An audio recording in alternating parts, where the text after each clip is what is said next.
Hi friends, బాగున్నారా? ఏమోనండి, మా పాప బాబు స్కూల్కి వెళ్ళిపోయారు. 2 పూటలు కూడా అక్కడే ఉండాలి. మధ్యాహ్నం భోజనం తినిపించి వచ్చేదాన్ని. ఇప్పుడు టీచర్స్ ఏమో మధ్యాహ్నం భోజనం వాళ్ళే తినాలి, మీరు తినిపించొద్దు, వెళ్ళిపోండి అన్నారు. పిల్లలైతే ఫ్రెండ్స్తో తినేస్తారు. నేనైతే ఒంటరిగా ఉన్నాను.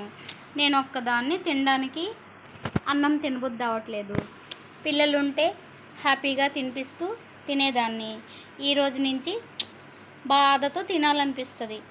ఏ తల్లికైనా తప్పదు కదండి. పిల్లలు బాగుండాలి అంటే పిల్లలకి మనం దూరంగా ఉండాలి. చదువు గురించి మనం ఆలోచించాలి. వాళ్ళకి తినిపించాలి అని ఇంటికి తెచ్చామా, మళ్ళీ వాళ్ళు తప్పుదోవ పడే అలవాట్లు పడతారు.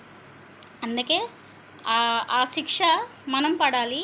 వాళ్ళు శిక్ష తప్పించుకోవాలి అంటే వాళ్ళు చదువుకోవాలి, బాగా తినాలి, ఉండాలి అని అంటే స్కూలే కరెక్ట్.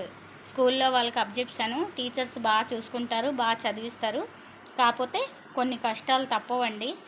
నాకు తప్పవు, నా పిల్లలకి తప్పవు. ఏ పిల్లలకి తప్పవు, ఏ తల్లిదండ్రులకి తప్పదు. ఏం చేస్తాం? వాళ్ళు మంచి చదువు బాగా చదివి భవిష్యత్తులో స్థాయికి రావాలి అని అంటే ఇలాగ ఒంటరి